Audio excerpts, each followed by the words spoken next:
والصلاة والسلام على أشرف الأنبياء والمرسلين وعلى آله وصحبه ومن والاه. أعوذ بالله من الشيطان الرجيم. بسم الله الرحمن الرحيم. سورة الزلزال مدنية وهي 8 آيات. بسم الله الرحمن الرحيم. إذا زلزلت الأرض زلزالها. صدق اللہ العظیم. معزز مکرم سامعین کرام، یہ سورہ زلزال مدنی صورت ہے اور بعض نے کہا یہ مکی صورت ہے. تو دونوں رائے ہیں اس صورت کے متعلق. بعض مفسرین کی رائے یہ ہے کہ مکی ہے اور بعض کی رائے یہ ہے کہ مدنی ہے. مدنی اور مکی صورت کے فرق کو کئی مرتبہ بیان کیا گیا کہ جو صورتیں یا آیتیں ہجرت سے پہلے نازل ہوئی وہ جو ہے مکی صورتیں یا مکی آیتیں کہلاتی ہیں، اور وہ صورتیں یا آیتیں جو ہجرت کے بعد نازل ہوئی ہیں وہ مدنی کہلاتی ہیں، چاہے مکہ میں نازل ہوئی ہوں یا مدینہ میں نازل ہوئی ہوں. یہ مکی اور صورتوں کی تحقیق ہے.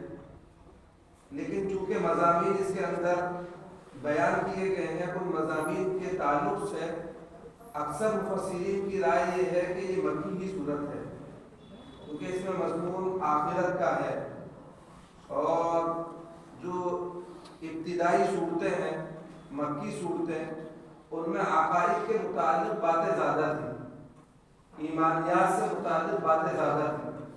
تو چونکہ اس صورت کے اندر بھی ایمانیات سے متعلق جو بنیادی عقیدہ ہے، عقیدہ آخرت، بعد الموت کا عقیدہ، مرنے کے بعد دوبارہ زندہ کیا جانے کا عقیدہ، اسی کی جانب اشارہ ہے.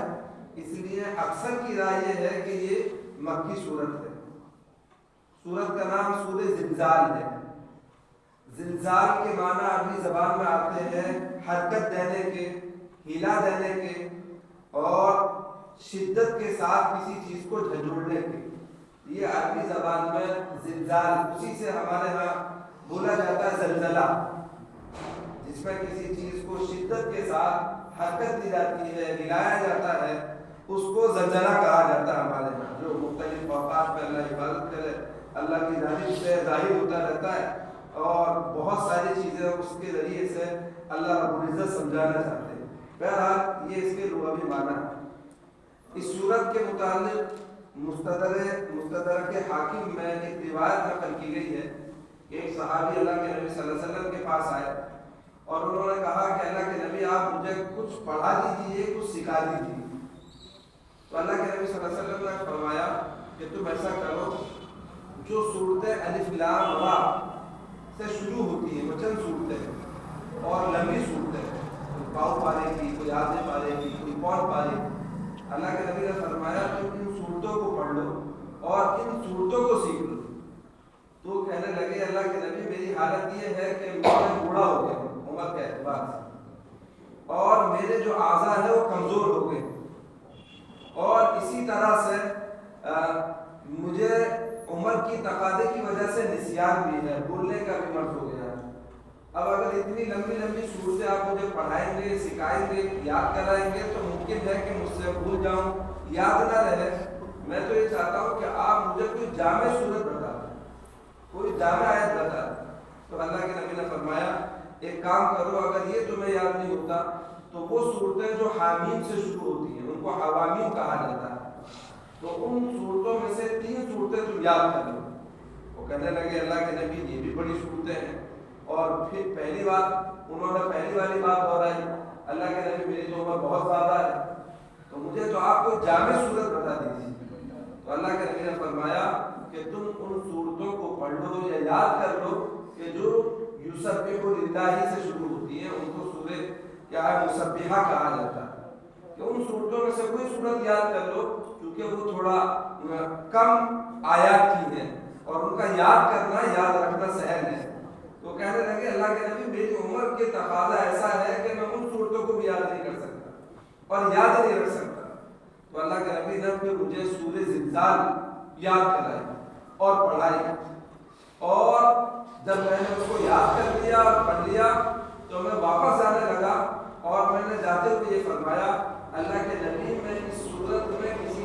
اضافہ نہیں کروں گا اور اس میں کسی چیز کی کیا ہے کمی نہیں کروں گا. جو آپ نے سکھایا ہے, جتنا سکھایا ہے, جس طرح سکھایا ہے اسی طرح محفوظ کروں گا اور اس پر عمل کروں گا. تو اللہ کے نبی نے فرمایا کہ یہ آدمی اگر اپنے دعوے کے اندر, اپنی بات کے اندر سچا ہے تو یہ کامیاب ہو گئے.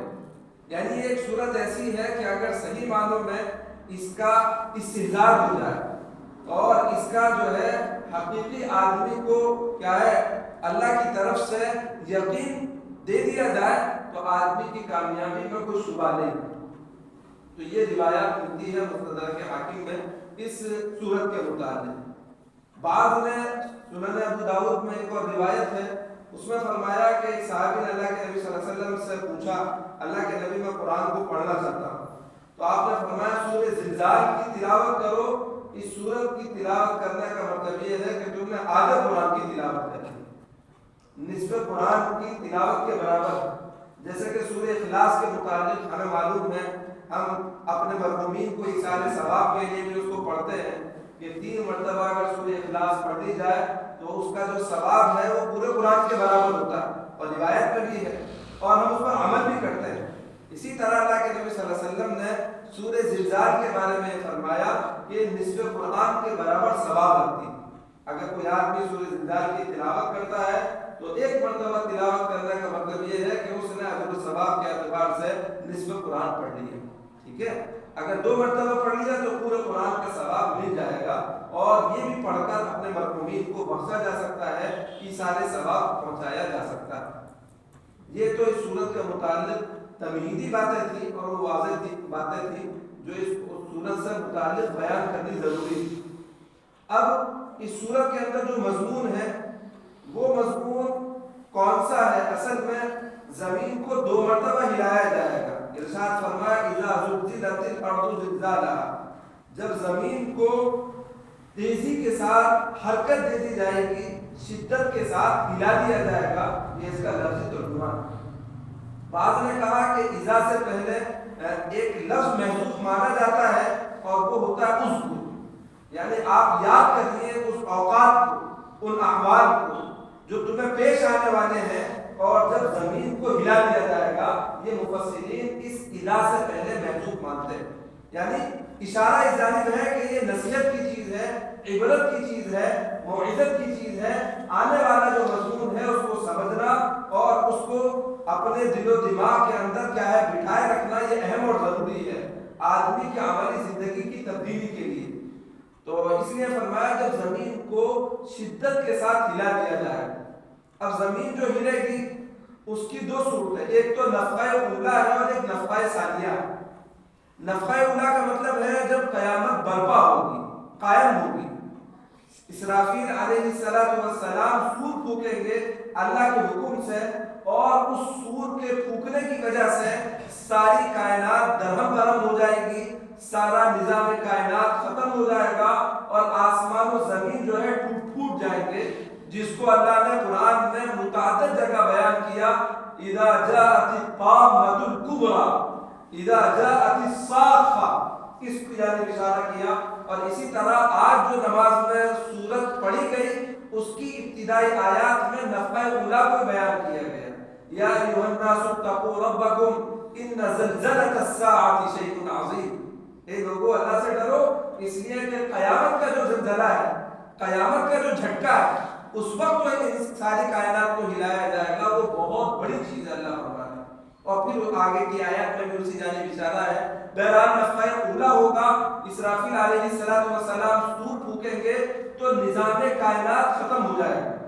سورج ہے, چاند ہے, زمین ہے, آسمان ہے, پہاڑ ہے, یہ سارے کے سارے جو ہمارے سامنے ہیں وہ سارا کا سارا نظام بھی ٹوٹے گا, اور جتنی مخلوقات ہیں سب پر موت طاری ہو جائے گی, سب مر جائیں گے, کوئی بھی باقی نہیں رہے گا. حتیٰ کہ روایات میں آیا تک آیا کہ نفخہ اولا کے بعد ایک وقت ایسا آئے گا کہ اس میں سارے فرشتوں پر بھی موت طاری ہو جائے گی. جب پہلا سور پھونکا جائے گا تو اس میں بعض نے لکھا کہ جو حاملین عرش ہے, عرش کو اٹھانے والے فرشتے ہیں, وہ باقی رہیں گے, اور یا بڑے درجے کے جو 4 فرشتے ہیں یہ باقی رہیں گے. اور بعض نے کہا کہ نہیں, سارے فرشتے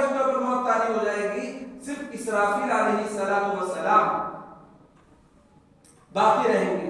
اور بعض نے لکھا کہ نہیں اسرافیل نہیں بلکہ ملک الموت باقی رہیں گے، باقی سب پر موت طاری ہو جائے گی پہلے نفخے کے وقت بعد. تو اللہ رب العزت پھر ملک الموت سے فرمائیں گے اب بتاؤ کون باقی؟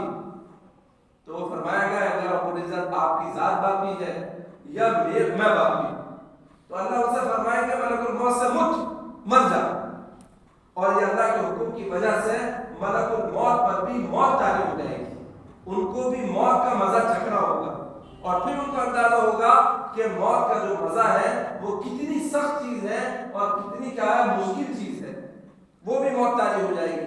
پھر اللہ رب العزت ساری کائنات کو جھٹکا دے کر پوچھیں گے این الملوک، کائنات کے بادشاہ کہاں ہے؟ این الجبارون، زمین پر اکڑ کر چلنے والے کہاں ہیں؟ ایڑی مار کر زمین پر چڑھنے والے آج کہاں ہیں؟ لمن الملک اليوم، بتاؤ آج بادشاہ کس کے لیے؟ تو کوئی جواب دینے والا نہیں ہوگا، ساری کائنات پر موت طاری ہو جائے گی. تو اللہ خود جواب فرمائیں گے للہ الواحد القہار، آج اس کی بادشاہت ہے جو تنے تنہا ہے اور جو بہت زبردست ہے، اس کا کوئی مثل نہیں ہے، اس کی کوئی مثال نہیں ہے. یہ اللہ خود جواب عطا فرمائیں گے. لیکن یہ مرحلہ جو ہوگا یہ نفخہ اولا کا ہوگا. نفخہ اولا پہلی مرتبہ جب سور پھونکا جائے، اس کے بعد نفخہ ثانیہ ہوگا، دوبارہ سور پھونکا جائے گا. اور اس سور پھونکے جانے کے وقت جو ہے سارے لوگ جو مر چکے ہیں وہ سارے لوگ زندہ کیے جائیں گے. اصل میں یہ عقیدہ ایسا ہے کہ دل و دماغ اس کو جلدی سے لیتا نہیں. اور مشرکین مکہ، کفار مکہ کو جس بارے میں سب سے زیادہ شک تھا، شبہ تھا، ان کی عقل جس بات کو نہیں لیتی تھی وہ بعض موت کا ہی مسئلہ تھا کہ مرنے کے بعد دوبارہ زندہ کیا جائے گے. وہ یہ کہتے تھے کہ ہم مٹی ہو جائیں گے اور ہم ہڈی ہو جائیں گے، ہم ریزہ میں تبدیل ہو جائیں گے، ہم پھر دوبارہ اٹھائے جائیں گے. ہیہات ہیہات لما توعدون، یہ تو عقل سے بہت دور کی بات ہے، عقل میں آنے والی بات نہیں ہے کہ ہم مٹی ہو جائے، ریزہ ہو جائے. اذا كنا ترابا وعظاما ائنا لمبعوثون، کیا ہم مٹی ہو جائیں گے، ہڈی ہو جائیں گے، پھر ہم کو اٹھایا جائے گا؟ او آباؤنا الاولون، کیا ہمارے پہلے آباء و اجداد کو بھی اٹھایا جائے گا؟ تو یہ بات ان کو ہضم نہیں ہوتی تھی. اور یہ بات عقلی اعتبار سے مانی بھی نہیں جا سکتی ہے، آدمی کی عقل اس کو لے گی بھی نہیں. اس لیے یہ جو مسئلہ ہے یہ اکثر لوگوں کے دل و دماغ میں جو ہے شکوک و شبہات میں رہتے ہیں، اور اسی شکوک و شبہات کی وجہ سے عمل کے اندر کوتاہی آتی ہے. اگر آدمی کو صحیح معنی میں یہ یقین حاصل ہو جائے اور یہ عقیدہ مضبوط ہو جائے تو جو زندگیاں ہمارے سامنے ہیں یا ہماری ہیں، اس زندگی کے اندر 100% یقینی طور پر تبدیلی آ جائے گی. اللہ کے نبی صلی اللہ علیہ وسلم نے فرمایا قیامت کے احوال جو مجھے معلوم ہے اگر تمہیں معلوم ہو جائے، جو احوال میں دیکھ رہا ہوں اگر تم دیکھ لو تو تم کھانا بھول جاؤ گے، راتوں کو نرم بستروں پر اپنی بیویوں کے ساتھ سونا بھول جاؤ گے. آقا نے فرمایا تم جنگلوں کی طرف نکل جاؤ گے، تمہاری ہمت نہیں ہوگی اپنے صبح سے لے کر شام تک، شام سے لے کر صبح تک اپنی ضروریات کو پورا کرنے کی بھی صحیح کوشش کرنے کی. آدمی اتنا ہل جائے، اور ہوتا بھی اچانک ہمارے سامنے کوئی حادثہ ہو جائے، کوئی واقعہ ہو جائے، اپنوں میں سے قریبی میں سے کسی کا انتقال ہو جائے، اور ہم نے دیکھا ہے اس کی قوت، طاقت، عمر، صلاحیت کو ہمارے سامنے وہ حادثہ ہوا ہے، تو آدمی پر کئی گھنٹے، کئی دن، کئی ہفتے، بلکہ بعض مرتبہ کئی مہینے، اور بعض زیادہ حساس ہوتے ہیں تو کئی سال تک ان پر کیا ہے اس کا اثر رہتا ہے. یک بار کے آدمی کے اندر تبدیلی آ جاتی ہے اور آدمی بدل جاتا ہے. بہت سارے لوگ ہیں، کسی نے اتنے لوگوں نے سمجھا نہیں سمجھ میں بات آئی اور نہ آتی ہے. آپ ان کو کتنی بھی قرآن سے، حدیث سے کچھ بھی بتا لیے، بڑے بڑے اولیاء، اتقیاء، اللہ والوں کو سمجھا ہے، ان کی بات سمجھ میں نہیں آتی. وہ ایسے اللہ کی طرف سے ایک جھٹکا آتا ہے، ایک کوڑا لگتا ہے، اور وہ کوڑا ان کی زندگی کو یک مرتبہ تبدیل کر دیتا ہے، یک بار بھی بدل دیتا ہے. اپنی لاڈلی، چہیتی، لخت جگر نور نظر اپنے گود میں آدمی کے انتقال ہو گیا. اب وہ ایسا جھٹکا ہے کہ پچھلی ساری زندگی آدمی بھول جاتا ہے اور نئے سرے سے زندگی گزارنے لگتا ہے. ہزاروں واقعات اہل اللہ اور مشائخ کے لکھے ہوئے ہیں کہ ان کی تبدیلی میں جو بنیادی سبب بنا وہ کسی کی موت بنی, کسی کا انتقال بنا, اس نے ان کو جھنجھوڑ کر رکھ دیا.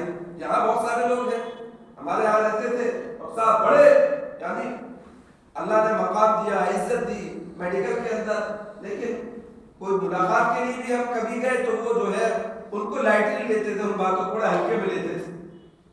اچانک میڈیکلی میں اپنے سروس پر تھے اور وہاں انہوں نے کسی مریض کی روح نکلتی ہوئی دیکھی. جو خاص کیفیت ہوتی ہے نا, وہ کیفیت سے وہ کیا ہے ان کو سروکار پڑ گیا, واسطہ پڑ گیا.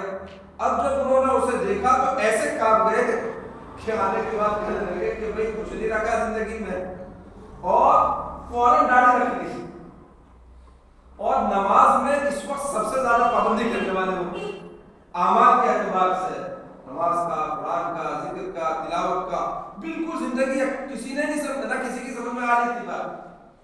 تو یہ نفع اولا ہوگا, اس وقت تو ساری چیزیں ٹوٹ جائیں گی, لیکن دوسرا نفع ثانیہ ہوگا جس کی جانب اس آیت میں اشارہ کیا گیا ہے, نفع ثانیہ کی جانب. اذا زلزلت الارض زلزالها, جب اللہ زمین کو جھنجھوڑے گا. پہلے نفع میں تو ساری چیزیں جھنجھوڑ دی جائیں گی, ہلا دی جائیں گی, اس میں کچھ بھی نہیں بچے گا.